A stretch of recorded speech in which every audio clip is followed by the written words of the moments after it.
Hello, we're going to take a look at Lenz's law.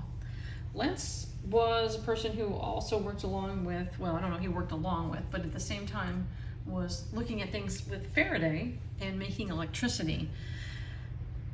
So we already know that if you put a magnet into a coil, you make electricity. You have to move it. So Lenz's law found that when you make this electricity, remember, electricity in a solenoid also means you're going to have a magnetic field, and when it does make a magnetic field, it does it in such a way as to oppose, or I'm going to say oppose, the field that's making it. All right, so this is going to be a little tricky, because we're going to be going back to hand rule number 1. So first of all, as a magnet is moved into a coil wire, it generates a current. Great, we know that. But it does it in such a way as to make an opposing field in the coil. Approaching magnets cause repelling. So here is an approaching magnet to a coil. I don't care about the far side. Because it's approaching, north will repel a north. One is approaching here, a south will get a south.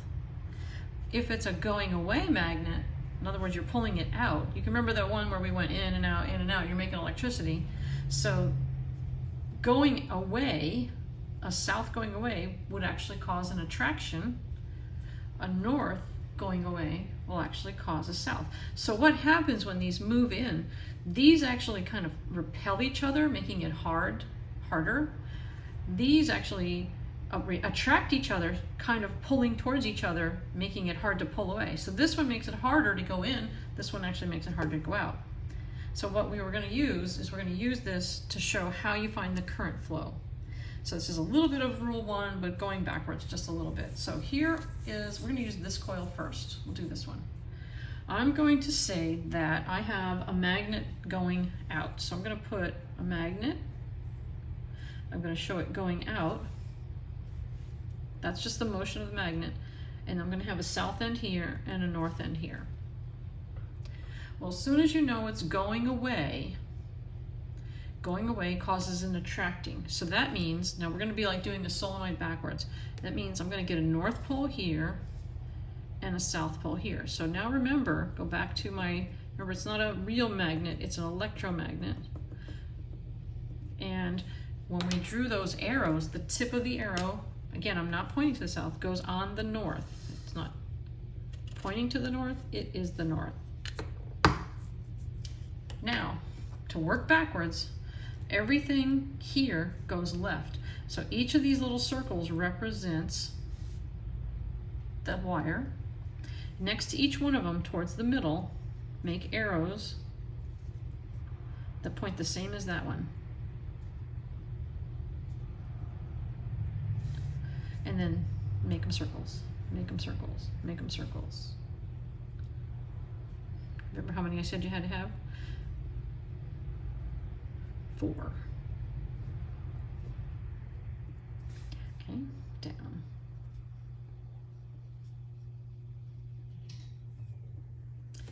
Now, to figure out which way the current was flowing, I'm going to the right hand rule 1, this one. My hand's curled. So if I do this here, this matches.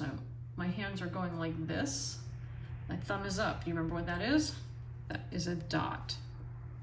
Guess what the other one has to be? To curl the other way has to be an X. And then that means that the current's coming at me, going up the wire, down the back, up the wire, down the back, and I would put a little I next to it to represent current. All right, let's try this one. In this case, instead of going away, I'm going to have a north going in. So now let's have a south going in. We'll have it going, one went out, one went in. So there's my magnet. Let's give it a south and a north. This is the motion, it's going to go in. All right, well, as soon as it goes in, a going in approaching magnet causes repelling. Well, what repels the south? The south. That means the other end is going to be a north. I'm going to make a little dotted line because it's an electromagnet. I'm going to put the tip of the arrow on the north. It's not pointing to the north, it is the north. I'm going to make all of these arrows match that pink arrow.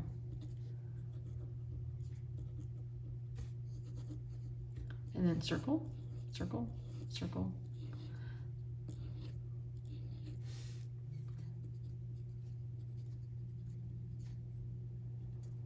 I know my circles are kind of crappy. But you get the idea. Circle, circle, circle. All right, right hand rule 1. Well, this is going counterclockwise. There's my hand. These are dots. Guess what the other one has to be? X's. And because it always goes dot to X, I'm going to have the current goes down the front and up the back, and then that's going to be labeled the current. So there's another version of this with just one loop. So that's what these next pictures are. I'm going to use, I guess we'll do this one first. Let's say that we have just one solid little loop here. And I guess I can zoom in a little bit.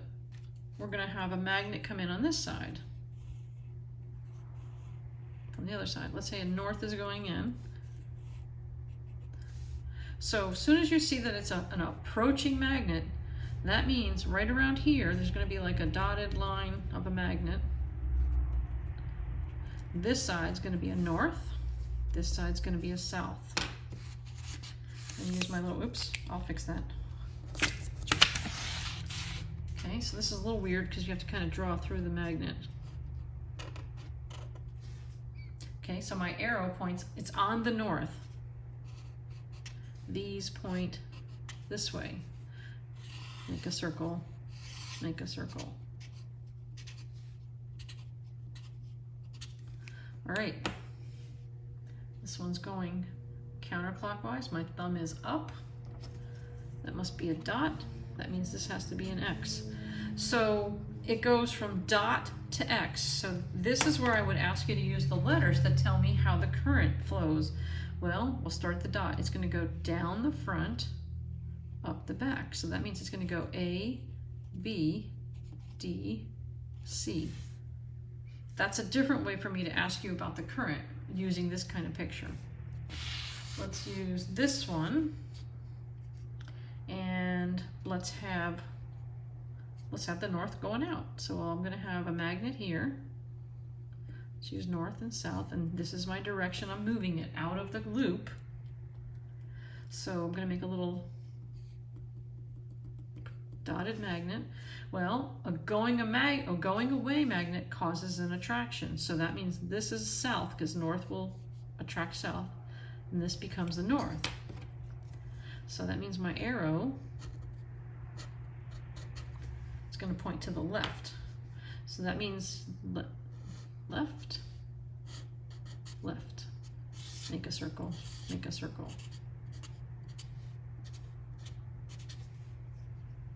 Again, here is my this is my counterclockwise. It's going to be a dot. The other one will have to be an X. So the current is always going to go dot to X. In this case, it's going to go up the front, down the back. So the letters would be B, A, C, D. That would be the correct rotation of the current. All right, you're going to have some pictures along with this and generating with Faraday's law to work on. And here we go. Peace, guys.